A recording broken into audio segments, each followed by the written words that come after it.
ആദ്യം തിരുവനന്തപുരം കിളിമാനൂരിലേക്കാണ്. ആധിയോടെ കഴിയുന്ന കുറച്ചധികം മനുഷ്യരെക്കുറിച്ചാണ് ആദ്യം പറയാൻ പോകുന്നത്.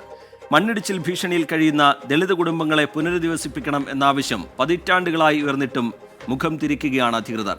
കിളിമാനൂർ പഴയ കുന്നുമ്മേൽ പഞ്ചായത്തിലെ കുഴിവിള ഇരപ്പിൽ നഗറിലെ 14 ദളിത് കുടുംബങ്ങളാണ് മരണഭയത്തോടെ ഓരോ നിമിഷവും തള്ളി നീക്കുന്നത്. 24 എക്സ്ക്ലൂസീവ്.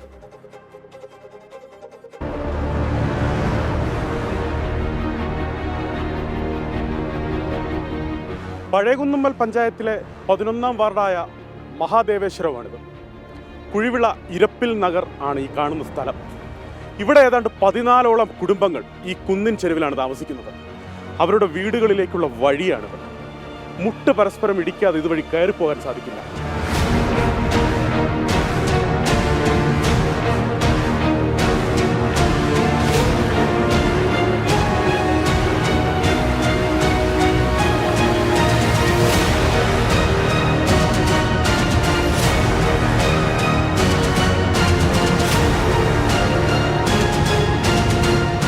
ഇരപ്പിൽ നഗറിൽ 14 ദളിത് കുടുംബങ്ങൾ ജീവിക്കുന്നുണ്ട്. അവിടെ കുട്ടികളുണ്ട്, സ്ത്രീകളുണ്ട്, പ്രായമായവരുണ്ട്, രോഗികളുണ്ട്. കുന്നിൻ ചരുവിലെ വീടുകളിലേക്ക് കയറി ചെല്ലുന്നത് നൂൽപ്പാലത്തിലൂടെ ജീവൻ പണയം വെച്ച്. 5 കിലോ അരി മേടിച്ചാൽ ഞാൻ 3 ദിവസമാണ്. ഒറ്റ ദിവസം കൊണ്ട് കയറിപ്പോണം. ഞാൻ 3 ദിവസം കൊണ്ടാണ് അരി കൊണ്ട് കയറിപ്പോണത്. കുട്ടികൾ പഠിക്കാൻ പോണു. രാത്രി ജോലി കഴിഞ്ഞ് രാത്രി ഒരു പെങ്കൊച്ചിനായാലും ഒരു ആണുങ്ങൾക്കായാലും കയറി വരണമെങ്കിൽ എന്ത് ബുദ്ധിമുട്ട്. ഇപ്പം ഈ പകൽ ഈ വഴി വന്നിട്ട് നിങ്ങൾക്കത് മനസ്സിലായല്ലോ. വഴി സൗകര്യമില്ലാത്തതിനാൽ അസുഖബാധിതരെ ആശുപത്രിയിൽ എത്തിക്കാൻ കഴിയാതെ മരണത്തിലേക്ക് തള്ളിവിടുന്ന ദുരവസ്ഥ.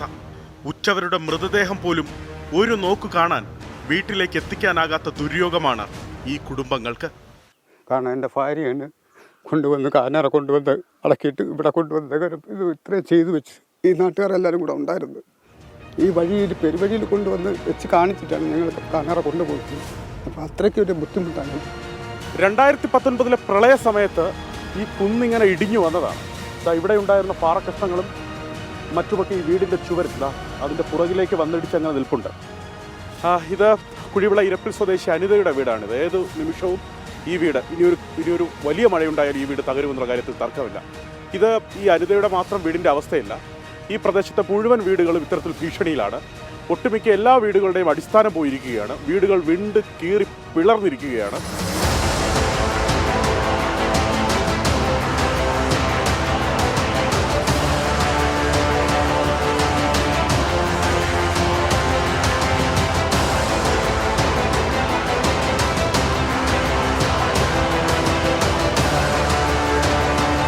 വീട് കംപ്ലീറ്റ് മുറിഞ്ഞിങ്ങനെ മാറി.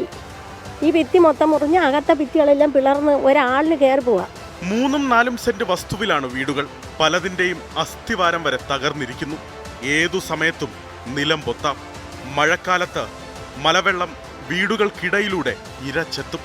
ഏതു സമയത്തും മണ്ണിടിച്ചിലുണ്ടാകാമെന്ന് കണ്ടെത്തിയിട്ടുമുണ്ട്.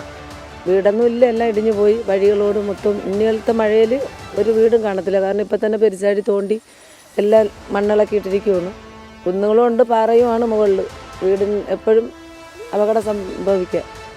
2 കാലിനും സ്വാധീനമില്ലാത്ത സുകുമാരന് സ്വന്തം വീട്ടിൽ കയറിക്കിടക്കാൻ സാധിച്ചിട്ടില്ല. എൻ്റെ കാല് വയ്യാതായിട്ട് 12 കൊല്ലക്കാലമാണ്. അപ്പോൾ എനിക്ക് അവിടെ കയറി പോകത്തില്ല.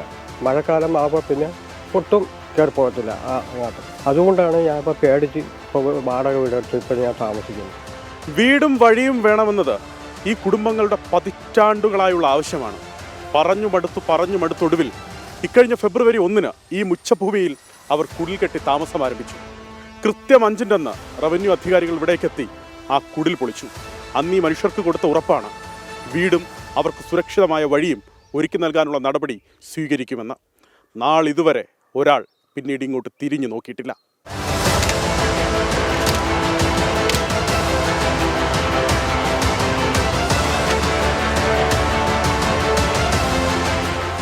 ഇനി വരുന്ന മഴയത്ത് ഇവർ അതിനെ സംബന്ധിച്ച് എന്തെങ്കിലും ചെയ്തെന്നുണ്ടെങ്കിൽ ഞങ്ങൾ കുഞ്ഞു കുട്ടികളെ കൊണ്ട് ഞങ്ങൾ വീണ്ടും ഇറങ്ങും. അവർ ജയിലിൽ കൊണ്ടുപോയി അടയ്ക്ക്, ഞങ്ങളെ കൊല്ലും, എന്തോ ചെയ്യട്ടെ. എന്നാലും മണ്ണിടിഞ്ഞ് 1-2 അല്ലെങ്കിൽ ചാവുന്നെങ്കിൽ ഒരു ഒത്തങ്ങ് മരിക്കണം സാറേ. 1 ചത്ത് 2 കിടന്നിട്ട് പിന്നെ നമ്മൾ ബാക്കി പേര് കിടന്നിട്ട് ഫലമില്ല. 72 വയസ്സുള്ള സുമതി അമ്മയുടെ വീടാണിത്. ഈ കുന്നിൻ മുകളിലേക്ക് ഇരുന്നും നിരങ്ങിയും ഒക്കെയാണ് സുമതി അമ്മ കയറി വരുന്നത്.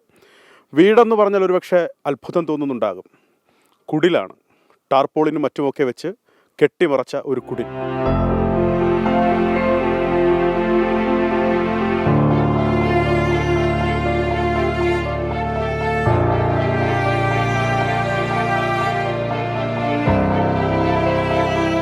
അപകടം തന്നെയാണ്.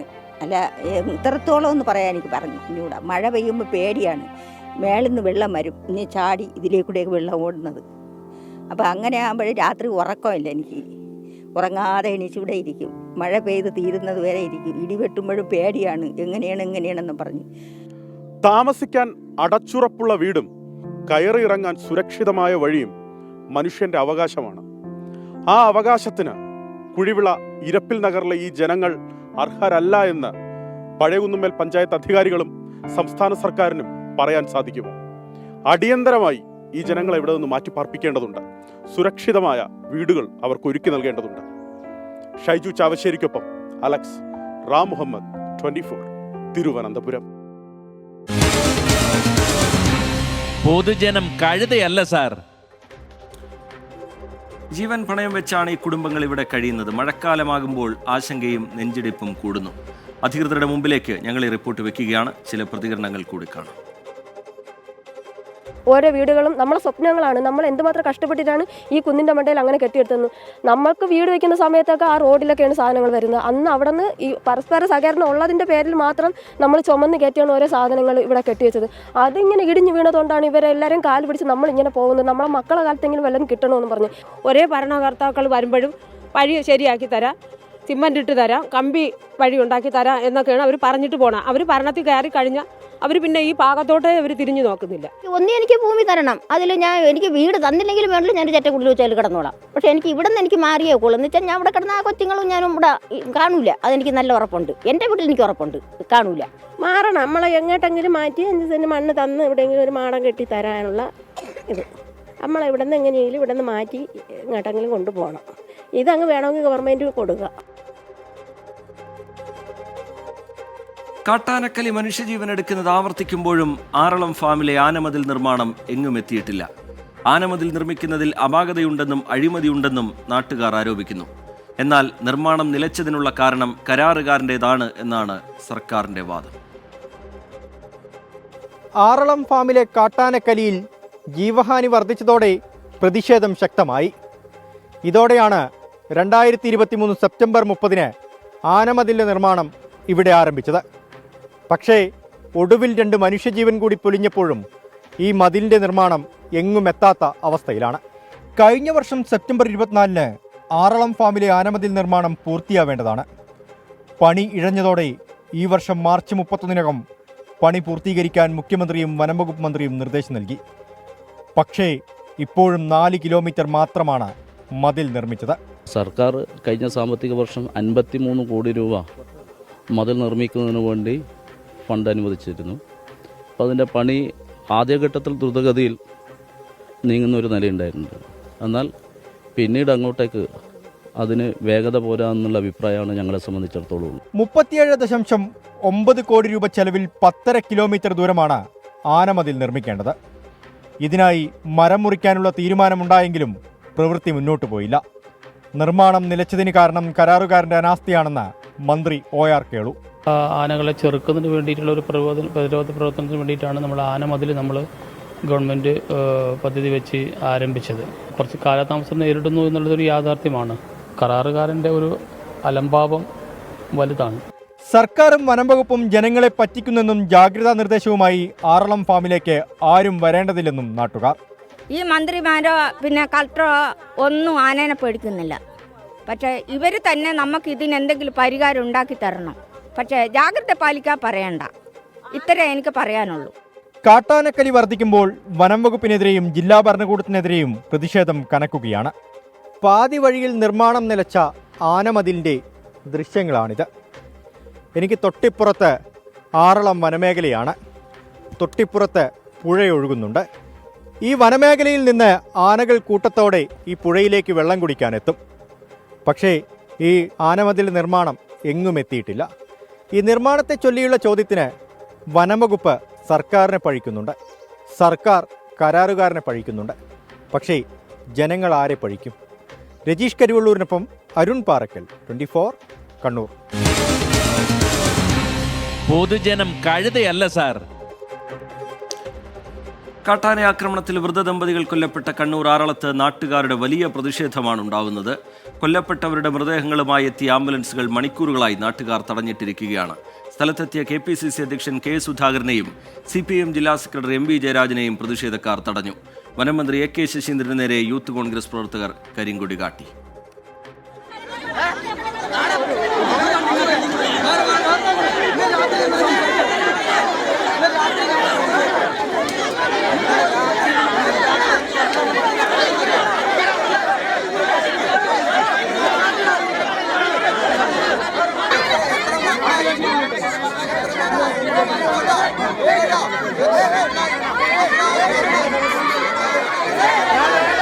വനമന്ത്രി AK ശശീന്ദ്രൻ അല്പസമയത്തിനകം ആറളം ഫാമിലെത്തും. വിവരങ്ങളുമായി ആറളത്ത് നിന്ന് സജോ ദേവസ്യ ചേരുന്നുണ്ട്. സജോ, വലിയ രീതിയിലുള്ള പ്രതിഷേധം, അത് നേതാക്കൾക്ക് നേരെ പോലും.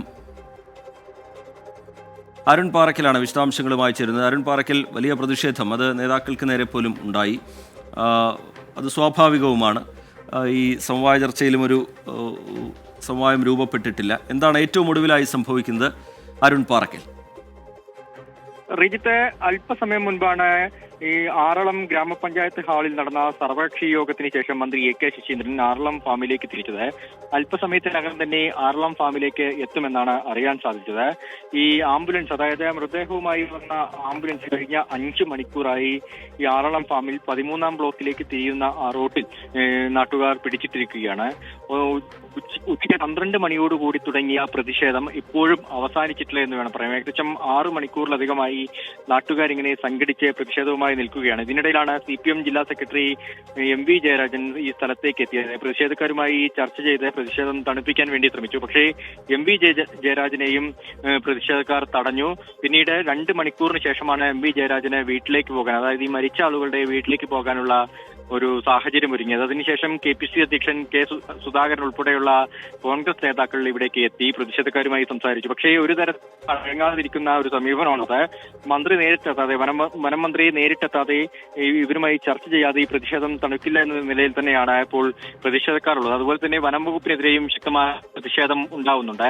വനം വകുപ്പ് ഉദ്യോഗസ്ഥർ ഈ സ്ഥലത്തേക്ക് എത്തുന്നില്ല, ജനങ്ങളുടെ ആശങ്ക പരിഹരിക്കുന്നില്ല എന്നാണ് പ്രധാനമായും ഈ പ്രതിഷേധക്കാർ ഉന്നയിക്കുന്ന കാര്യം. എന്തായാലും ഇപ്പോൾ വനം മന്ത്രി AK ശശീന്ദ്രൻ ഈ സ്ഥലത്തേക്ക് എത്തിയിട്ടുണ്ട്. പ്രതിഷേധമായി ചർച്ച നടത്തുന്നു. അതിനുശേഷം ആ ചർച്ചയ്ക്ക് ശേഷമായിരിക്കും മൃതദേഹം അവരുടെ വീടുകളിലേക്ക് കൊണ്ടുപോകാനുള്ള ഒരു സാഹചര്യം ഒരുങ്ങുക. സംസ്കാര നടപടികൾ ഉൾപ്പെടെ ഇനി പൂർത്തിയാക്കേണ്ടതുണ്ട്.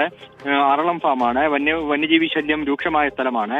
ഈ ഏറെ വൈകിയ സമയത്തും ഈ പ്രതിഷേധം ഇങ്ങനെ തുടരുന്നത് വലിയ തോതിലുള്ളൊരു അസ്വസ്ഥത ശരി, പ്രതിഷേധം ഇപ്പോഴും അവിടെ തുടരുകയാണ്. വനമന്ത്രി AK ശശീന്ദ്രൻ ഇപ്പോൾ ആറളത്തേക്ക് എത്തിയിട്ടുണ്ട്. പ്രതിഷേധക്കാരുമായി അദ്ദേഹം സംസാരിക്കും എന്നാണ് മനസ്സിലാക്കുന്നത്. അരുൺ പാറക്കൽ അതിന്റെ ഏറ്റവും പുതിയ വിവരങ്ങൾ പങ്കുവയ്ക്കുകയായിരുന്നു. പഴനിയിൽ വാഹനാപകടം എന്ന വാർത്ത ഇപ്പോൾ പുറത്തു വരുന്നുണ്ട്. നിർത്തിയിട്ടിരുന്ന ലോറിക്ക് പിന്നിൽ കാറിടിച്ച് 2 മലയാളികൾ മരിച്ചു. മലപ്പുറം തിരൂർ തൃക്കലങ്ങോട് സ്വദേശി മുഹമ്മദ് സദക്കത്തുള്ളയും മകനുമാണ് മരിച്ചത്. 2 പേർ ഗുരുതരാവസ്ഥയിലാണ്. മുഹമ്മദ് റഹീസ് വിവരങ്ങളുമായി ചേരുന്നുണ്ട് ചെന്നൈയിൽ നിന്ന്. റഹീസ്, എന്താണ് സംഭവിച്ചത്? ഈ ആശുപത്രിയിലുള്ള 2 പേരുടെ ആരോഗ്യനില സംബന്ധിച്ചുള്ള വിവരങ്ങൾ എന്താണ് റഹീസ്?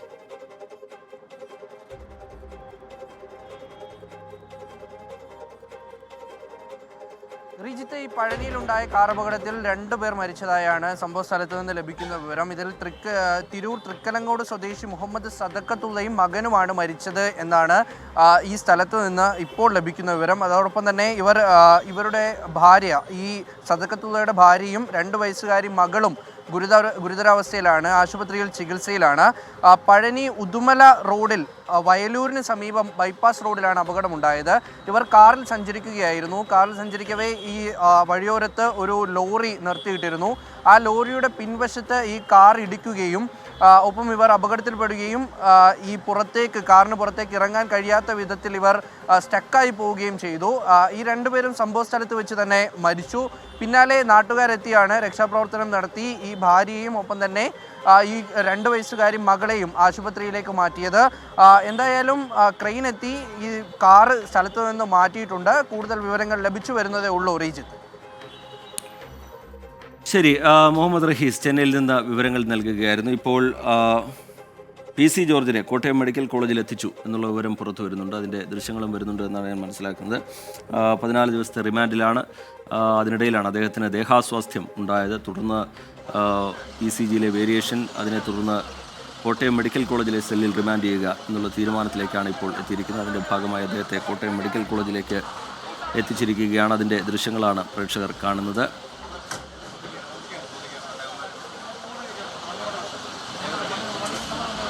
ശാരീരിക അസ്വസ്ഥതകളുണ്ട് എന്നുള്ള കാര്യം ചൂണ്ടിക്കാട്ടിയതിനെ തുടർന്ന് പരിശോധന നടക്കുന്നു. അപ്പോൾ ECGയിൽ വേരിയേഷൻ ഉണ്ട് എന്ന് കണ്ടെത്തുന്നു. തുടർന്ന് PC ജോർജിനെ കോട്ടയം മെഡിക്കൽ കോളേജിലേക്ക് അവിടെ സെല്ലിൽ റിമാൻഡ് ചെയ്യാം എന്നൊരു തീരുമാനത്തിലേക്ക് പോവുകയായിരുന്നു. ആ നടപടിക്രമങ്ങളുടെ ഭാഗമായിട്ട് ഇപ്പോൾ PC ജോർജിനെ കോട്ടയം മെഡിക്കൽ കോളേജിലേക്ക് എത്തിച്ചിരിക്കുകയാണ്. അതിൻ്റെ തത്സമയ ദൃശ്യങ്ങളാണ് പ്രേക്ഷകർ കാണുന്നത്.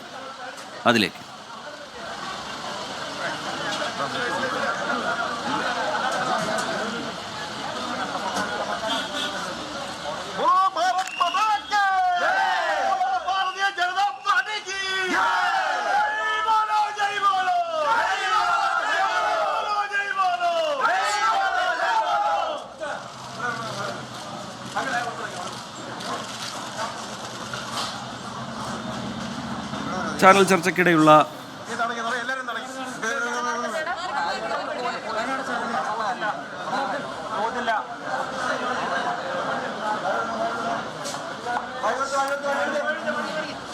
ചാനൽ ചർച്ചയ്ക്കിടെയുള്ള വിദ്വേഷ പരാമർശ കേസിൽ 14 ദിവസത്തേക്കാണ് അദ്ദേഹത്തെ റിമാൻഡ് ചെയ്തിരിക്കുന്നത്.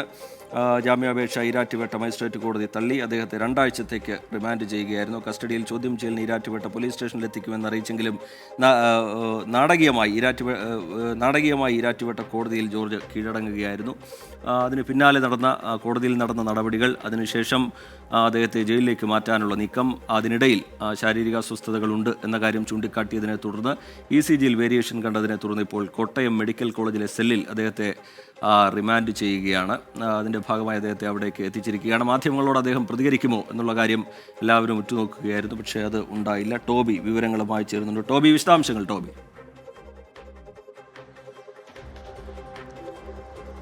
അങ്ങനെ PC ജോർജ് കോട്ടയം മെഡിക്കൽ കോളേജിൽ എത്തിച്ചിരിക്കുന്നു. PC ജോർജിനെ കോടതി അല്പസമയം മുമ്പാണ് അദ്ദേഹത്തെ റിമാൻഡ് ചെയ്തത്.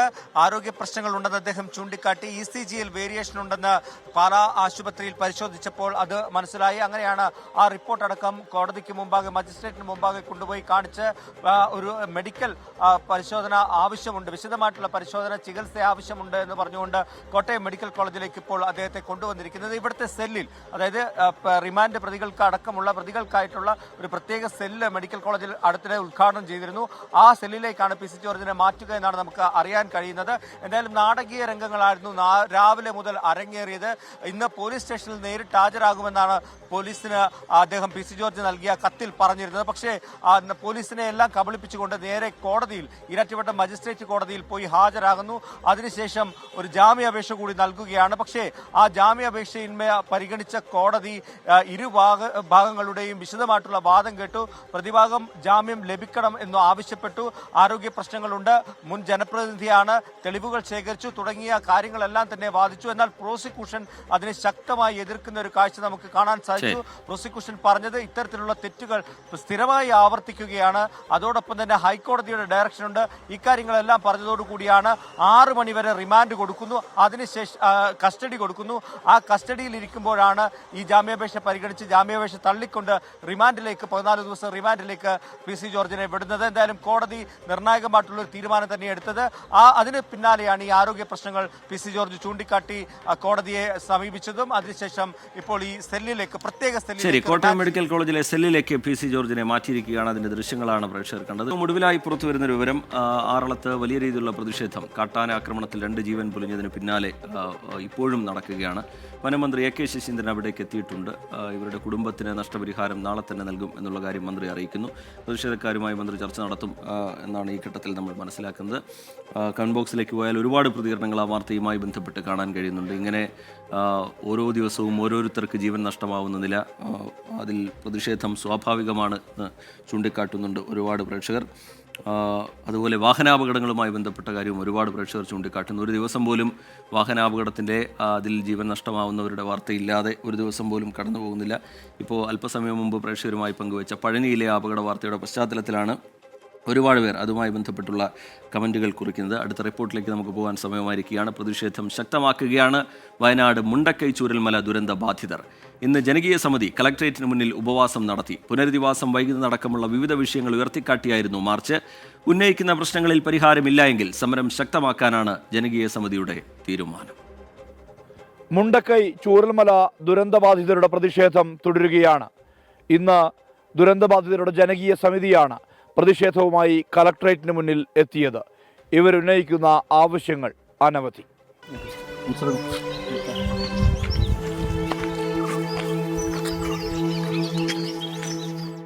പുത്തുമലയിലെ ശ്മശാനത്തിൽ പുഷ്പാർച്ചനയ്ക്ക് ശേഷമായിരുന്നു ദുരന്തബാധിതർ കളക്ടറേറ്റിന് മുന്നിൽ എത്തിയത്.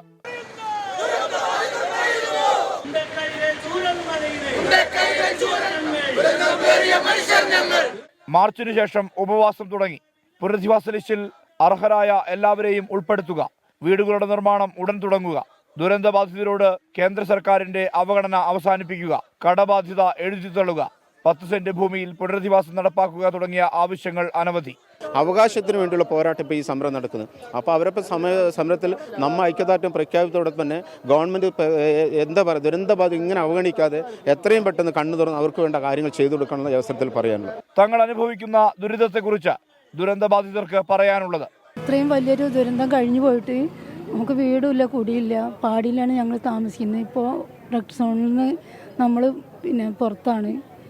അപ്പോൾ നമ്മളെവിടേക്കാണ് പോവുക? വയനാട് പുനരധിവാസ നടപടികൾ 1 മിനിറ്റ് പോലും വൈകിയിട്ടില്ല എന്ന് ആവർത്തിക്കുകയാണ് റവന്യൂ മന്ത്രി കെ രാജൻ. ദുരന്തത്തിൽ അകപ്പെട്ട അവസാനത്തെയാളെയും പുനരധിവസിപ്പിക്കാതെ സർക്കാർ ചുരമിറങ്ങില്ലെന്നും മന്ത്രി.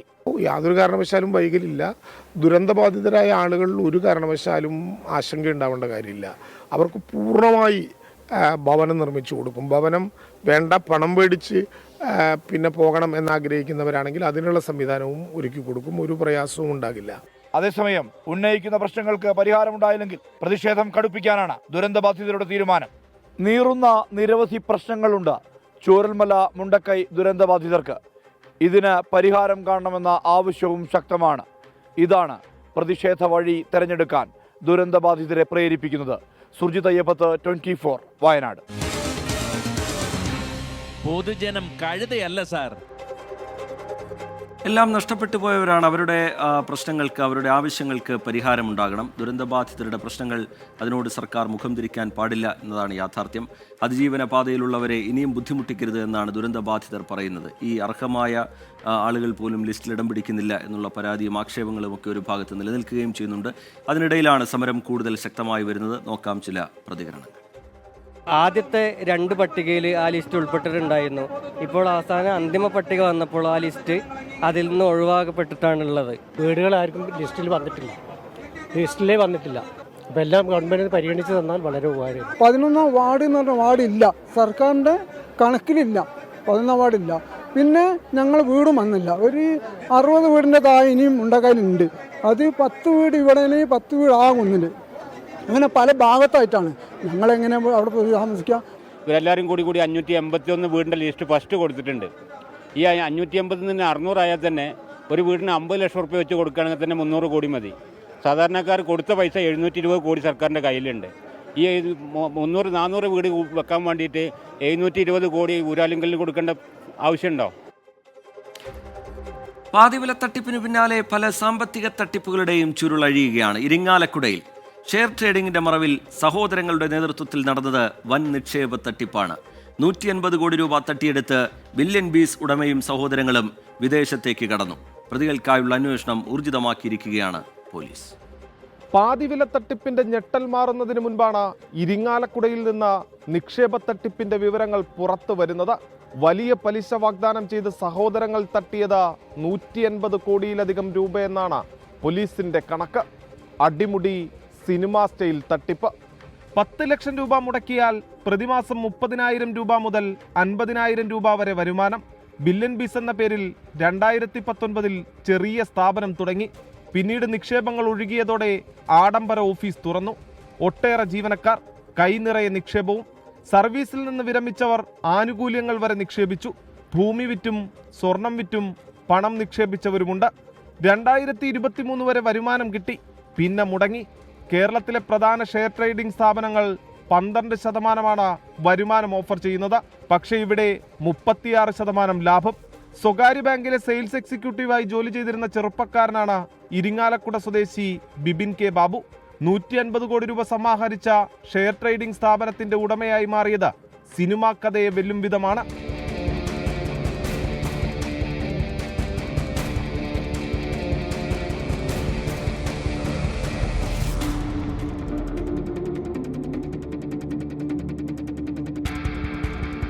ബിബിൻ, ഭാര്യ ജയ്ത, ബിബിന്റെ സഹോദരൻ സുബിൻ, ലിബിൻ എന്നിവരാണ് സ്ഥാപനത്തിന്റെ ഉടമകൾ. 32 പരാതികളാണ് തൃശൂർ റൂറൽ SP കൈമാറിയിട്ടുള്ളത്. വരും ദിവസങ്ങളിൽ സ്ഥാപനത്തിനെതിരെ നിരവധി പേർ പരാതിയുമായി എത്തുമെന്നാണ് പോലീസിന്റെ കണക്കുകൂട്ടൽ. സംഭവത്തിന് പിന്നാലെ ഒളിവിൽ പോയ പ്രതികൾക്കായി പോലീസ് അന്വേഷണം ഊർജിതമാക്കിയിട്ടുണ്ട്. പ്രതി വിദേശത്തേക്ക് കടന്നുവെന്നത് പോലീസ് അന്വേഷണത്തിനും വെല്ലുവിളിയാണ്. ലാഭത്തിനു വേണ്ടി സുരക്ഷിതമാണോ എന്ന് പോലും പരിശോധിക്കാതെ പണം നിക്ഷേപിക്കുന്നതാണ് ഇത്തരം തട്ടിപ്പുകൾ വീണ്ടും വീണ്ടും ആവർത്തിക്കാൻ ഇടയാക്കുന്നതെന്നാണ് പോലീസിന്റെയും കണ്ടെത്തൽ. ഇതിൽ പൊതുജനങ്ങളും ജാഗ്രത പാലിക്കണം. തൃശ്ശൂരിൽ നിന്നും സൂരജ് സജി, 24. പൊതുജനം കഴുതയല്ല സാർ. RTO ഉദ്യോഗസ്ഥരെ കൊണ്ട് വകുപ്പിന്റെ വാഹനത്തിന് പൊല്യൂഷൻ ഇല്ലാത്തതിന് പിഴയടപ്പിച്ച യുവാവിന്റെ വീഡിയോ അത് പ്രേക്ഷകരുടെ ശ്രദ്ധയിൽപ്പെട്ടിട്ടുണ്ടാകും. അതിപ്പോൾ സമൂഹ മാധ്യമങ്ങളിൽ വൈറലായിരിക്കുകയാണ്. ശനിയാഴ്ച ഉച്ചകഴിഞ്ഞ് 3 മണിക്ക് ശേഷം കൊല്ലം ജില്ലയിലെ ഓയൂരിൽ വെച്ചാണ് ആ സംഭവം ഉണ്ടായത്. സംഭവത്തിൽ ഇപ്പോൾ എൻഫോഴ്സ്മെന്റ് RTO വിശദീകരണം തേടിയിരിക്കുകയാണ്. മോട്ടോർ വെഹിക്കിൾ ഇൻസ്പെക്ടർ അനിലിനോട് 7 ദിവസത്തിനകം മറുപടി നൽകാനാണ് നിർദ്ദേശം. ഇതിനെ പൊല്യൂഷൻ ഇല്ലല്ലോ, ഞങ്ങൾ എടുത്തോളാം. അല്ല അങ്ങനെ പറഞ്ഞാൽ പറ്റുമോ? സാർ ഇതിനെ വണ്ടിക്ക് അടിക്ക്. നമുക്ക് എല്ലാവർക്കും 10,000-20,000 പറ്റിയെന്ന് നടക്കുക. ഓയൂർ ജംഗ്ഷനിൽ പ്രവർത്തിക്കുന്ന ഒരു ജ്വല്ലറിയിലെ ജീവനക്കാരനായ അൽത്താഫിന്റെ വാഹനത്തിന് പൊല്യൂഷൻ സർട്ടിഫിക്കറ്റ് ഇല്ല എന്ന പേരിൽ മോട്ടോർ വാഹന വകുപ്പ് ഉദ്യോഗസ്ഥർ 5,000 രൂപ പിഴയിട്ടിരുന്നു. ഇതോടെയാണ് സംഭവങ്ങളുടെ തുടക്കം. നമുക്കുള്ള കാര്യമല്ല പറയാൻ, ഈ വണ്ടിയുടെ കാര്യം ഞാൻ പറഞ്ഞത്. ഈ വണ്ടി അല്ല, അപ്പൊ നിങ്ങൾ പെറ്റിയടിക്കണ്ടേ?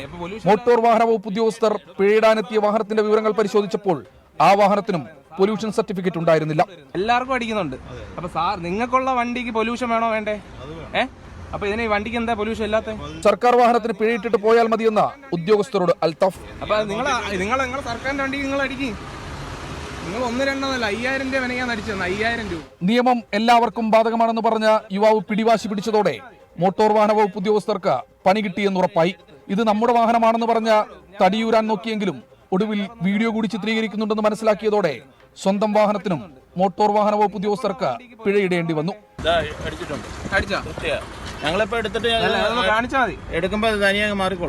മോട്ടോർ വാഹന വകുപ്പിലെ ഉദ്യോഗസ്ഥരെ കൊണ്ട് പൊല്യൂഷൻ സർട്ടിഫിക്കറ്റ് ഇല്ലാത്തതിന്റെ പേരിൽ പിഴയൊക്കെ അർപ്പിച്ചു. പക്ഷേ ഇനി ഇതിന്റെ പേരിൽ എന്തെങ്കിലും പിഴ അല്ലെങ്കിൽ എന്തെങ്കിലും പണി ഇദ്ദേഹത്തിന് വരുമോ എന്നാണ് കാത്തിരുന്നു കാണേണ്ടത്. നമ്മുടെ സംവിധാനങ്ങൾ അങ്ങനെയാണല്ലോ. ശ്രീകുമാരൻ, 24, കൊല്ലം. പൊതുജനം കഴുതയല്ല സാർ.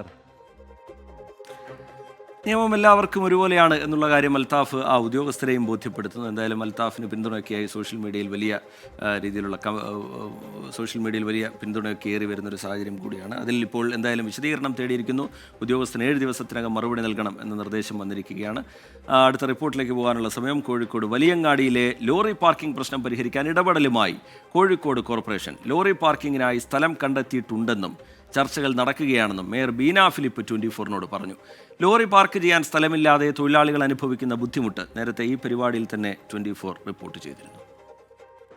കേരളത്തിലെ മാത്രമല്ല മറ്റ് സംസ്ഥാനങ്ങളിൽ നിന്നും വലിയങ്ങാടിയിലെത്തുന്ന ലോറി തൊഴിലാളികൾ പാർക്കിംഗ് സൗകര്യം കിട്ടാതെ വലയുകയായിരുന്നു. വലിയങ്ങാടിയിലെ വാണിജ്യത്തെ തന്നെ ഇത് പ്രതികൂലമായി ബാധിച്ചു തുടങ്ങിയിട്ടുണ്ടായിരുന്നു.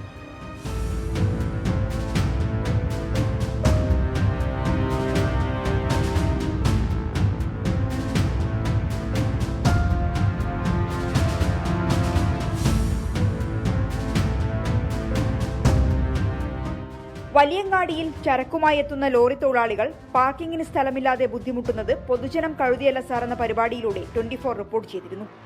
സൗത്ത് ബീച്ച് റോഡരികിൽ ലോറികൾ നിർത്തിയിടുമ്പോൾ നേരിടേണ്ടി വരുന്ന നിയമപ്രശ്നങ്ങളും തൊഴിലാളികൾ തുറന്നു പറഞ്ഞിരുന്നു. ഈ വിഷയത്തിലാണ് നടപടിയെടുക്കേണ്ട കോഴിക്കോട് കോർപ്പറേഷൻ മേയറുടെ പ്രതികരണം. നിയമപ്രകാരം ഇപ്പോൾ നമ്മൾ ചെയ്തിട്ടുള്ള പല കാര്യങ്ങളും, വീടുകളും അതുപോലെ ഇത്തരത്തിലുള്ള ഓഫീസുകളും ഒക്കെ തന്നെ നിയമലംഘനമാണ്. അവർക്ക് പിന്നെ അവരതൊരു തരത്തിൽ പറയുകയാണെങ്കിൽ ഒരു സംഘർഷാവസ്ഥയ്ക്ക് പോവാത്തത് കൊണ്ട് മാരിടൈം ബോർഡ് അത് കണ്ടില്ല നടിക്കുകയാണ്. എന്നാലും ഒരു നിയമപരമായ ഒരു പ്രശ്നം ഉണ്ടായിക്കഴിഞ്ഞാൽ അത് ഒഴിഞ്ഞു കൊടുക്കേണ്ടി വരും എന്നുള്ളതാണ് വാസ്തവം. പണ്ട് നമ്മൾ ഇതൊന്നും നോക്കാൻ ആളില്ലാത്തതുകൊണ്ട് തോന്നിയതുപോലെ എല്ലാവരും അങ്ങോട്ട് കയ്യേറി. മാരിടൈം ബോർഡുമായി സഹകരിച്ചാകും പദ്ധതി നടപ്പാക്കുക. അതിനായുള്ള നടപടികൾ ആരംഭിച്ചതായും മേയർ. ഈ മാർച്ചിലെ ഒരു തിരക്ക്, ബജറ്റ് ഇത് കഴിഞ്ഞാൽ ഉടൻ അതിലേക്ക് ഇരിക്കും. അതിനു മുമ്പായി തന്നെ തീരുമാനം എടുത്തു കഴിഞ്ഞു. ഇനി അതിൻ്റെ ബാക്കിയുള്ള ഡീറ്റെയിൽസ് DPR ഇതൊക്കെയാണ് ഇനി സബ്മിറ്റ് ചെയ്യേണ്ടത്. അത് കഴിഞ്ഞാൽ ആ പണി തുടങ്ങും. നമ്മുടെ സ്പോർട്സ് ബീച്ചിന് തൊട്ടിപ്പുറത്തുള്ള സ്ഥലം, ആ ഭാഗമാണ് ഇപ്പോൾ കണ്ടിരിക്കുന്നത്. അവിടെ ഒരു 150-200 ലോറിയോളം നമുക്ക് പാർക്ക് ചെയ്യാൻ പറ്റും. അവർക്ക് ബാത്റൂമിൽ പോകാനും ചെറിയ ചെറിയ ആവശ്യങ്ങൾക്കും അങ്ങനെയുള്ള കാര്യങ്ങളൊക്കെ നടന്നു പോകുന്ന രീതിയിൽ നമ്മൾ ആ ഭാഗം ഒന്ന് മാറ്റും. പാർക്കിംഗ് സൗകര്യം കിട്ടാത്തതിൽ പ്രതിഷേധിച്ച് ലോറി പാർക്കിംഗ് സംരക്ഷണ സമിതി കോഴിക്കോട് കോർപ്പറേഷന് മുന്നിൽ മാർച്ചും ധർണയും സംഘടിപ്പിച്ചിരുന്നു.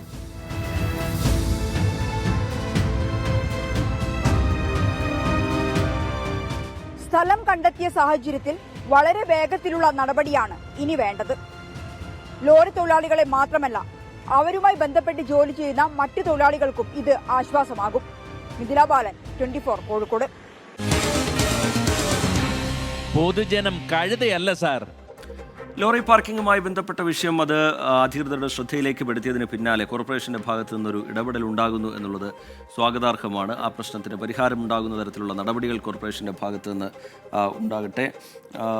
നേരത്തെ ഈ മോട്ടോർ വാഹന വകുപ്പ് ഉദ്യോഗസ്ഥരെ കൊണ്ട് പിഴയടപ്പിച്ച അൽത്താഫ് ഗംഭീരമാണ്, അൽത്താഫ് കിടുവാണെന്ന് പറഞ്ഞുകൊണ്ട് ഒരുപാട് പ്രേക്ഷകർ കമൻറ്റുകൾ അറിയിക്കുന്നുണ്ട്. കൊടുത്താൽ കൊല്ലത്തും കിട്ടും എന്ന് പറയുന്നത് ഇതിനെയാണോ എന്ന വാർത്തയുമായി ബന്ധപ്പെട്ട് ജോസ്വിൻ ജോസഫിനെ പോലുള്ള പ്രേക്ഷകർ ചൂണ്ടിക്കാട്ടുന്നു. മറ്റൊന്ന്, ആറളത്ത് വനമന്ത്രി ഇപ്പോൾ AK ശശീന്ദ്രൻ എത്തിയിട്ടുണ്ട്. അവിടെയുള്ള നാട്ടുകാരുടെ പ്രതിഷേധം അത് തണുപ്പിക്കാനുള്ള ശ്രമം സർക്കാരിൻ്റെ ഭാഗത്തു നിന്നുണ്ടാകുന്നു. ഇങ്ങനെ സന്ദർശനം നടത്തിയും സമവായ ചർച്ച നടത്തിയും നഷ്ടപരിഹാരം പ്രഖ്യാപിച്ചുമല്ലാതെ ആ പ്രശ്നത്തിനൊരു ശാശ്വത പരിഹാരം വേണം എന്നതിൽ ആത്മാർത്ഥമായി സർക്കാർ പ്രവർത്തിക്കുന്നില്ല എന്ന വിമർശനം ഒരുപാട് പ്രേക്ഷകർ കമൻറ്റ് ബോക്സിൽ ഉയർത്തുന്നുണ്ട്. അടുത്ത റിപ്പോർട്ടിലേക്ക് നമ്മൾ കടക്കുകയാണ്. ഏറ്റവും സുരക്ഷിതമായ യാത്ര എന്ന് നമ്മൾ കരുതുന്ന ട്രെയിൻ യാത്ര അങ്ങനെ സുരക്ഷിതമായി നിർത്തുന്ന ലോക്കോ പൈലറ്റുമാരുടെ കാര്യം അത്ര സുഖകരമല്ല എന്നാണ് അവർ പറയുന്നത്. ജോലി സമയത്തിലെ അശാസ്ത്രീയതയും മതിയായ വിശ്രമമില്ലാത്തതും തുടങ്ങി നിരവധി ആവശ്യങ്ങൾ ഉന്നയിച്ച് രാജ്യത്തെ ലോക്കോ പൈലറ്റുമാർ ഇപ്പോൾ നിരാഹാര സമരത്തിലാണ്. സർവീസുകളെ ബാധിക്കാതെയാണ് ലോക്കോ പൈലറ്റുമാരുടെ പ്രതിഷേധം.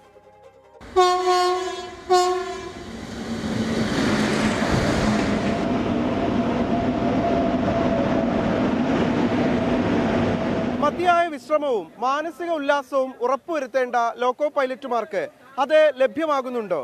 ഇവരുടെ ഈ പ്രത്യക്ഷ സമരത്തിലേക്ക് ഇവരെ നയിച്ച സാഹചര്യം എന്തൊക്കെയാണ്? ജോലി സമയം ഗുഡ്സിൽ 8 മണിക്കൂറായും യാത്രാ ട്രെയിനുകളിൽ 6 മണിക്കൂറുമാക്കുക, പ്രതിവാര വിശ്രമത്തോടൊപ്പം ട്രിപ്പ് റെസ്റ്റും അനുവദിക്കുക, ലോക്കോ പൈലറ്റുമാരെ 36 മണിക്കൂറിനുള്ളിൽ ഹെഡ്ക്വാർട്ടറിൽ തിരിച്ചെത്തിക്കുക, ട്രെയിനിങ് സമയം വർദ്ധിപ്പിക്കുക, പ്രാഥമിക ആവശ്യങ്ങൾക്കും ഭക്ഷണത്തിനും സമയം അനുവദിക്കുക, വനിതാ ജീവനക്കാരുടെ സുരക്ഷയും അവകാശങ്ങളും ഉറപ്പുവരുത്തുക തുടങ്ങിയ ആവശ്യങ്ങൾ ഉന്നയിച്ചാണ് രാജ്യത്തെ ലോക്കോ പൈലറ്റുമാരുടെ സമരം. ഇപ്പോഴും റെയിൽവേ തുടരുന്നത് ആ കിരാത ഭരണം തന്നെയാണ്, വെള്ളക്കാരൻ്റെ കാലത്തുള്ള പോലെയുള്ളത്. ഇന്നും ജോലി സമയങ്ങളിൽ യാതൊരു കൃത്യനിഷ്ഠതയുമില്ലാതെ ഇവർ 12 മണിക്കൂറും 14 മണിക്കൂറും ജോലി എടുപ്പിച്ചുകൊണ്ടിരിക്കുകയാണ്. അതുപോലെ വനിതാ ലോക്കോ പൈലറ്റുമാർക്ക് ഒരു ടോയ്ലറ്റ് സൗകര്യമോ അങ്ങനെ അമ്മാതിരി യാതൊന്നും ഞങ്ങളുടെ ലോക്കോവിലില്ല. അങ്ങനെ ഭയങ്കരമായിട്ട് ടോർച്ചറും ചെയ്തുകൊണ്ടിരിക്കുകയാണ്. അതേപോലെ ആഴ്ചയിൽ 2 ദിവസം നൈറ്റ് ഡ്യൂട്ടി എന്നുള്ളത് ഞങ്ങളുടെ ഒരു ഡിമാൻഡായിരുന്നു. ഇതിപ്പോൾ തുടർച്ചയായിട്ട് 5-6 ദിവസം നൈറ്റ് ഡ്യൂട്ടികൾ ചെയ്യിച്ചുകൊണ്ടിരിക്കുകയാണ്. സമരം ട്രെയിൻ ഗതാഗതത്തെ ബാധിച്ചിട്ടില്ല. 2024 ജൂലൈ 1 മുതൽ 28 ദിവസവും ഇതേ ആവശ്യങ്ങൾ ഉന്നയിച്ച് സമരം നടത്തിയിരുന്നു. ലോക്കോ പൈലറ്റുമാരുടെ ആവശ്യങ്ങൾ പരിഗണിക്കാമെന്നും ശിക്ഷാ നടപടികൾ റദ്ദാക്കാമെന്നും റെയിൽവേ മന്ത്രിയും ദക്ഷിണ റെയിൽവേ ജനറൽ മാനേജറും നൽകിയ ഉറപ്പിന്മേലാണ് അന്ന് സമരം പിൻവലിച്ചത്. എന്നാൽ ഇക്കാര്യങ്ങളിൽ യാതൊരു നടപടിയും ഉണ്ടായില്ലെന്ന് മാത്രമല്ല, വീഴ്ച ചൂണ്ടിക്കാണിക്കുന്നവർക്കെതിരെ കർശന നടപടികൾ സ്വീകരിക്കുകയാണ് റെയിൽവേ. മറ്റു വഴികളില്ലാതെ വന്നപ്പോൾ ഈ പ്രത്യക്ഷ സമരത്തിലേക്ക് കടക്കേണ്ടി വന്നു എന്നാണ് ലോക്കോ പൈലറ്റുമാർ വ്യക്തമാക്കുന്നത്. അവർ ഉന്നയിക്കുന്ന വിഷയമാകട്ടെ തികച്ചും ന്യായമുള്ളതും. രാജീവ് സുദേവനൊപ്പം പാലക്കാട് നിന്ന് നിഖിൽ പ്രമേഷ്, 24. പൊതുജനം കഴുതയല്ല സാർ. രണ്ടുപേർക്ക് ജീവൻ നഷ്ടമായ ആറളത്ത് ഇപ്പോഴവിടെ പ്രതിഷേധക്കാരുമായി വനമന്ത്രി സംസാരിക്കുകയാണ്. ആനമതിൽ നിർമ്മാണത്തിൽ കുറ്റകരമായ അനാസ്ഥയുണ്ടായി. ആ കുറ്റക്കാരാരാണ് എന്ന് കണ്ടെത്തിയാൽ കർശനമായ നടപടി ഉണ്ടാകുമെന്ന് വനമന്ത്രി പറയുന്നു. വനംവകുപ്പ് ഉദ്യോഗസ്ഥർക്ക് എന്തെങ്കിലും വീഴ്ച പറ്റിയിട്ടുണ്ടെങ്കിൽ അതും പരിശോധിക്കാം എന്നാണ് വനമന്ത്രി പറയുന്നത്. പക്ഷേ ആറളം ഫാമിൽ വന്യമൃഗങ്ങളാൽ ഒരു ജീവൻ പോലും പൊലിയില്ല എന്ന് വനമന്ത്രി AK ശശീന്ദ്രൻ എഴുതി ഒപ്പിട്ട് തരണം എന്നാണ് പ്രതിഷേധക്കാർ പറയുന്നത്. പൊതുജനം കഴുതിയല്ല സാർ എന്ന പരിപാടി അതിന്റെ അവസാന ഘട്ടത്തിലേക്ക് കടക്കുകയാണ്. നോക്കാം ഇന്നത്തെ സ്വർണ്ണവില. ഇന്നത്തെ സ്വർണ്ണനിരക്ക് സമർപ്പിക്കുന്നത് സ്പർശ ഗോൾഡ് ആൻഡ് ഡയമണ്ട്സ്. ഡിജിറ്റലാകൂ ഇനി സ്പർശയോടൊപ്പം. സ്വർണ്ണത്തിൽ സ്നേഹത്തിൽ സ്പർശ.